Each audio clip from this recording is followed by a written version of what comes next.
Well, hello friends, your friend David Valentin here with another video. I was debating about making this video because I didn't want to come out as a rant, but some things need to be said. MLS fans are fans of their clubs, but at the same time, we're also sort of like missionaries of football in the United States and Canada. We're always defending our league, always defending our sport, always pushing for the sports media to respect our league, respect our players, respect our sport, respect our fan bases, because it's a clog field of sports in here in the United States, and we are fighting for our piece of the pie too. This past week, Daryl Dike from Orlando City, in case you haven't heard of this man, one of the greatest football players to ever come out of the state of Oklahoma, University of Virginia standout, had a fantastic rookie season with Orlando City last year. And this past Sunday, I was able to witness live for this man's debut in the United States national team. Daryl Dike has been sent on loan to Barnsley in the Championship League. This is the second division of English football this week, and a lot of crap has been sent our way, and not only to Orlando City but to MLS. Some of these fans obviously have not been keeping up with MLS and think that MLS is just a bunch of old retired players that are here for a paycheck and players that cannot make it anywhere else. I was completely stunned to see all these people dismissing one of, in my opinion, one of the guys that is gonna put the United States on the map very soon. And I do not know what else to tell people about our league. You know, people probably catch a football game from MLS 10, 15 years ago, and that's it. That's the image they have, as if football in the United States and Canada is not a fluid, organic thing, that, you know, that that we here in the United States are so mediocre that we're okay with a bad product, and that's not the case. MLS has been moving forward, is a competitive product, better than a lot of first divisions in the world, and if Europe is not careful, one day we're gonna knock them out of their perch. And we are here in the United States, all the MLS fans, we feel, at least I feel, that like we are like missionaries. We're always fighting with the sports media to make sure that they cover MLS, they respect MLS, they respect the fans, they respect the players, making sure that we have our piece of the pie in the sports world here in North America. And also, we have to always fight with fans from Europe and Latin America that, again, their vision of MLS is something that happened 10, 15 years ago. And that's ridiculous.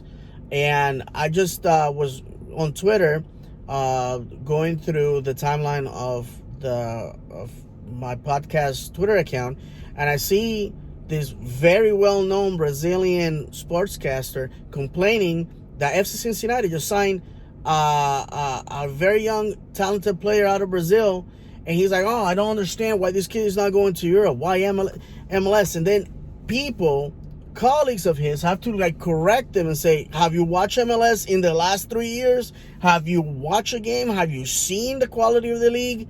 You know, because that's the problem. That's the problem. The people at the top are not paying attention, and they continue to give life to this myth that MLS is the MLS of 1996. I don't understand how many fans we have to put in MLS stadiums, how many soccer-specific stadiums we have to build in MLS, how many big names we have to bring at their prime to MLS for people to take us seriously. I'm not gonna pretend to say, hey, MLS is the best league in the world, or one day we are going to knock off Western Europe from the number one status as far as quality, but we are fighting and getting there. And you know what? MLS offers a lot that some other countries can't. You get paid in dollars, you get paid on time. It's a relatively safe countries to live in.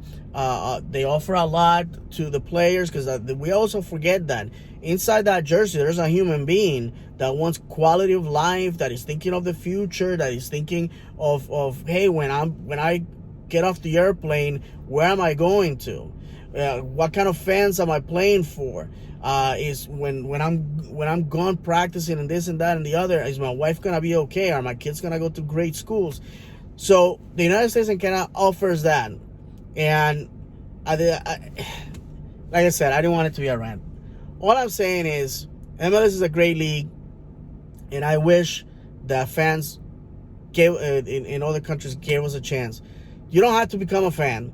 You don't have to watch MLS every day, but at least give us the respect that we are a quality, that we're a product of quality, and that we're working to go towards that. I think at the end of the day is the jealousy of some people that always thought, well, maybe the U.S. is a superpower, maybe the U.S. is this, maybe the U.S. is that, but at least we're better than them in football.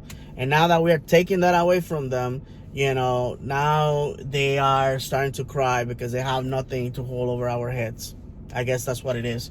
And this is specifically to the English fans, to the British fans. We are reaching out. We are embracing your sport. We're trying to learn. We're trying to meet you halfway. Do the same for us.